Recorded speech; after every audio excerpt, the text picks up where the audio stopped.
Hey, hello, leaders. This is Paul Grau Jr., and welcome to Run to Your Leadership Challenges. So, today is episode 199 of season 10, and it's going to be a very special episode. Special for me, but it's special for me because I'm going to celebrate and reflect. I'm going to celebrate because my second daughter, Gabrielle, or Gabby, that we call her, got married this past Sunday on May 4th, Star Wars Day. Isn't that cool? And, she got married to Mr. Aaron Dieguez Ibanez. And I could not be happier than what I am right now. And this is a personal episode because I'm going to share a few things. But at the same time, I'm going to tell you how leadership is, this hits close to the heart of leadership, because leadership is a lot like being a parent. And I'm going to explain this as I go. But first of all, I just want to congratulate Aaron and Gabrielle for their marriage, because I'll tell you, I had the honor of officiating, and we all flew up to New York City. She got married in Central Park in Copcot, a little gazebo that was covered with wisteria, and it was beautiful. And just being there in the middle of Central Park, in the middle of New York City with all the noise around, it was just so peaceful. And you could just feel the love. And I'm proud of my daughter, and it was a very special time. So we had a great time in New York City. If you haven't gone and visited New York City, don't be nervous or afraid of it. Just go and experience it, because we did a lot in about 2.5 days total. We did a whole lot.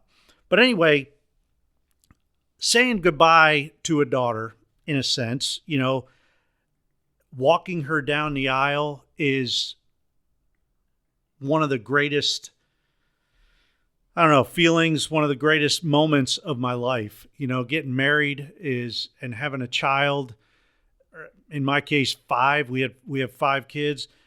They are all special days, and walking my daughter down the aisle is right up there with all the others as far as the best of the best.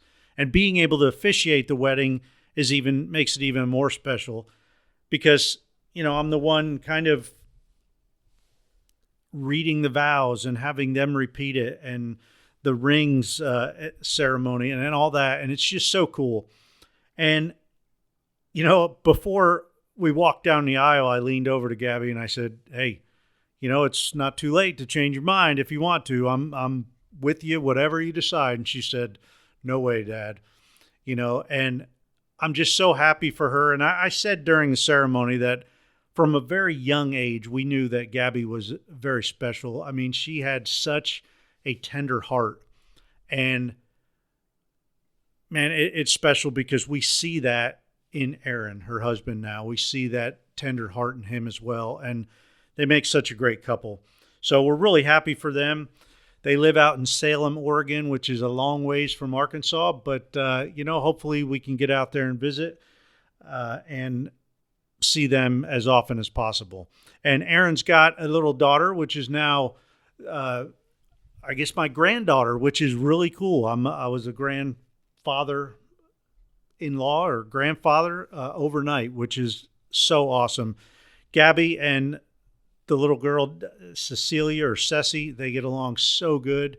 And there's one picture that Gabby's just smiling and Ceci's there. And I know Ceci loves Gabby. It's mutual. And it's just awesome to see it all come together. But I promised you to share with you that leadership is very, this is a personal message that I'm sharing today, but it's very close to the heart of leadership, because essentially leadership is a lot like being a parent. I mean, it's a lot like being a parent because you get team members when they're young and you get to watch them grow. You get to have a say, and you get to mentor them and pour into them, and you get to watch them, and you get to see them make mistakes and fail, but you watch them grow and develop, and it's just amazing. You're there to mentor them all the time. Like it or not, you're mentoring them all the time because they are watching you. You are under a magnifying glass when it comes to your team members, especially the young team members, because they're looking at the leaders to see what to do. They might know what to do, but they do what you do, not what you say necessarily.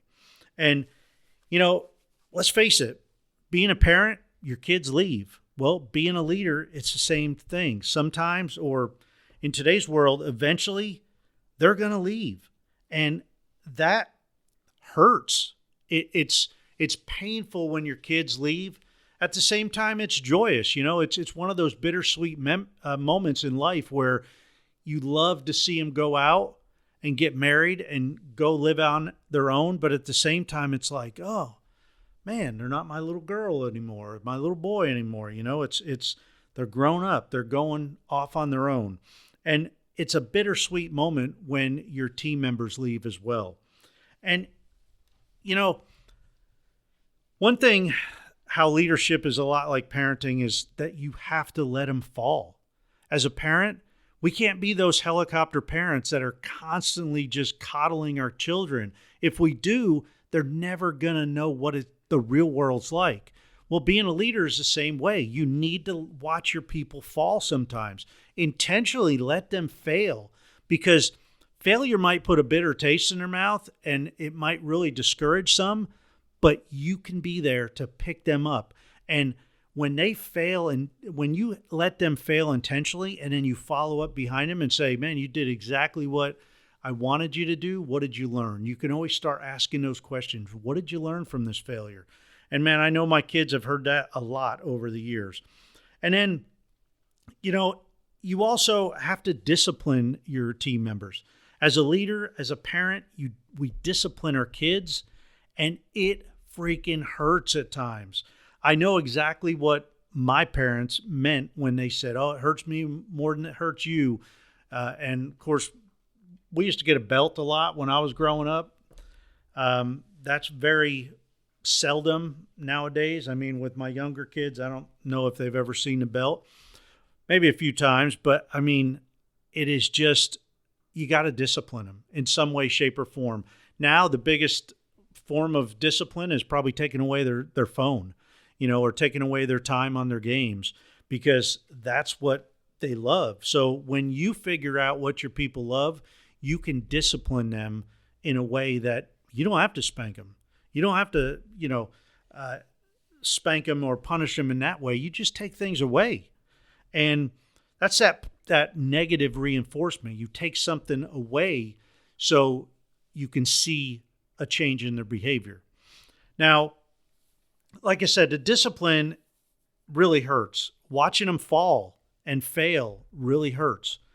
And if it's not hurting, I'm not sure that, well, I'm gonna stop right there. I will say this. Great leaders love their team members. Great leaders love their people. They know them inside and out, and they love them. And, it's like I've had some subpar performers over the years that have worked for me. But the thing is, they were my team member. They were a part of my team. And if anybody wanted to discipline them, they better go through me first. And that's the same way with being a parent. You don't want other parents just stepping in and disciplining your kids. You want them to bring it to your attention, and you will handle it. And you love your people because you see them. You saw them when they were young and raw and didn't have a whole lot of skills.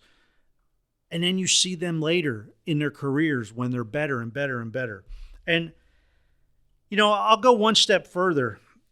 Being a leadership is a lot like having a daughter. Because if you have a daughter, you know what it's like to be that dad in their life. Man, you're willing to protect them from anything. And being a leader, we protect our people. Crap might roll downhill, but you know what? I'm the blockage right here. The crap ain't going to roll no further. I'm going to take that and filter that and then talk to them and discipline them or pass it down to them the way they need to hear it. And everybody is a little bit different. Based on a disc, you know how to talk to certain people. You know how to discipline certain people.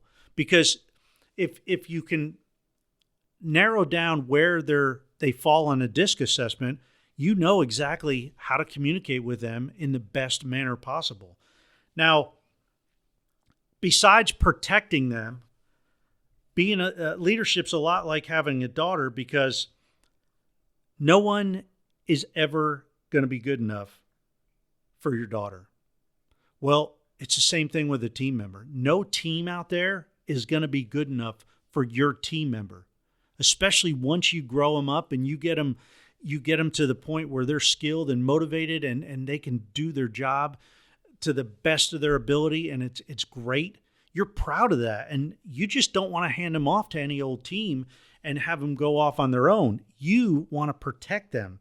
Well, that is, so you seek out, you filter through the boyfriends and the other teams that are kind of trying to maybe steal them away, and you guide them through that process. And when like I said, nobody's ever good enough until they found somebody that's good enough for them. And when that happens, it makes you real happy. And that's what I saw in Gabby's wedding. Gabby and Aaron, when they're together, they just bring out the best in each other. And that's what a leader does to their people. A leader brings out the best in his or her people. And, you have to, one last thing that I want to kind of throw in here is that once you know that they have found that new team, that they might leave your team and go to this new team, and it's a right fit, well, then it's all up to just, you got to pray and hope for the best. And that is hard. I remember Gabby was the first child that we left at college and drove away. And, she's been away from house several times. She's been to sleepovers and she's been on mission trips down to Guatemala and Africa. And she's been on numerous mission trips, but I knew that there was always a chaperone there.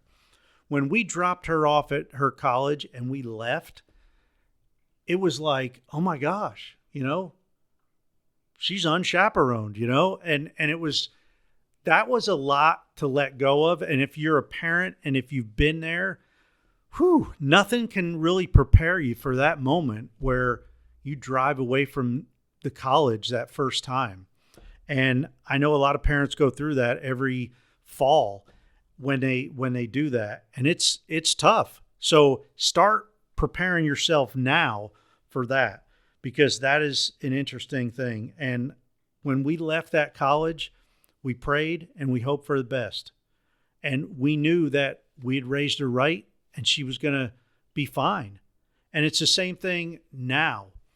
It's the same thing with my oldest daughter. She has a wonderful husband. My oldest daughter's Faith. She's been married a couple years to Ethan, and they are wonderful to each other. They bring out the best in each other. And again, when I walked her down the aisle and she was married, you just got to pray and hope for the best. And prayers work, I'm telling you. So that's my spiel for today. It's a very special episode again, and congratulations again to Aaron and Gabrielle for their marriage, and I hope they're married for a very long, long time, and they have a wonderful life together. So that's it for today. Hope to see you again on Monday. Come on back, and until then, run to your challenges. We'll see you.